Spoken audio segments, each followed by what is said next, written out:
Taigi, sekantis mūsų pratimas – pritūpimas ir pratimo instruktavimas. Taigi, pradinė mūsų padėtis. Kojas pastatome truputį plačiau mūsų klubų linijos. Pėdos žiūri arba tiesiai, arba truputį į šalis. Dažniausiai į šalis. Patogesnė pozicija. Būtina pasirūpinti, kad mūsų tupint pėdos ir keliai žiūrėtų viena kryptimi. Ir dar labai svarbus momentas yra mūsų nugara. Stabili nugara.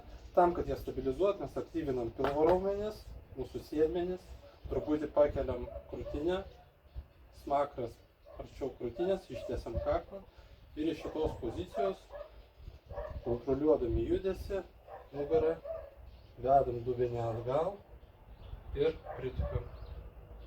Maža fiksacija ir atsistojam. Dar. Vienas. Du. Pabandykim.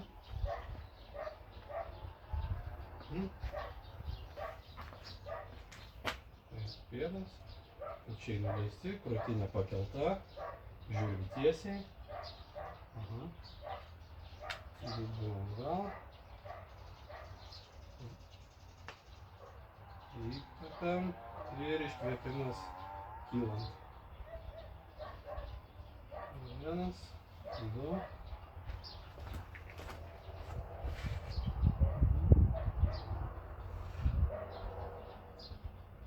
Svarbu, kad pratimo atlikimo metu mūsų nugara išliktų stabili,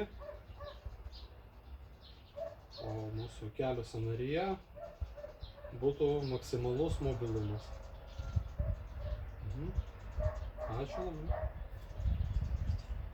Su pritūpimu irgi galima, kai mes jau išmokom atlikti pratimą, laikyti padėtį, galima tiesiog arba pridėti papildomą svorį, arba štangą, arba didesnį svorį, arba tiesiog, jeigu dar yra sunku, galima daryti nepilną amplitudę, labai švelniai, po truputį ją didinant.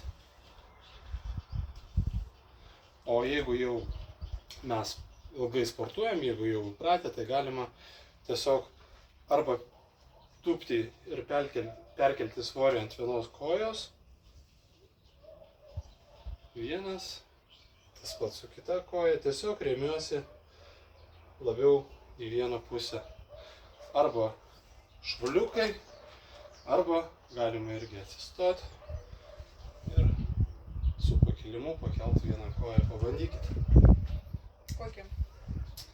Pradžioj tiesiog pritūpimas, atsistojam ir pakeliam vieną koją. Taip, laikom nugarą, aktyvuotas pilvas, sėdmenys, leidžiamės, pakylam ir koja kelia aukštyn prieš save.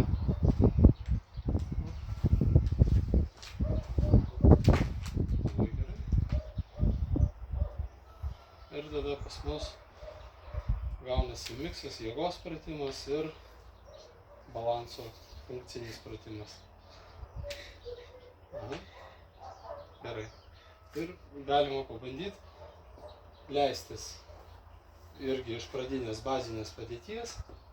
Taip, stabilizuojam nugarą ir tiesiog svorį perkeliam ant vienos kojos. Vienas, du. Ir kontroliuojam judesį. Dubenį leidžiam labiau atgal.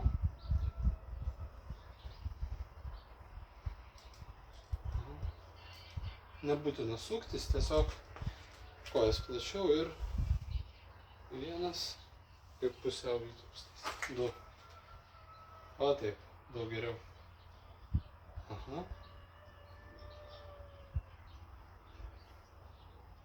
Na, puiku. Šaunuolė. Ačiū Jums.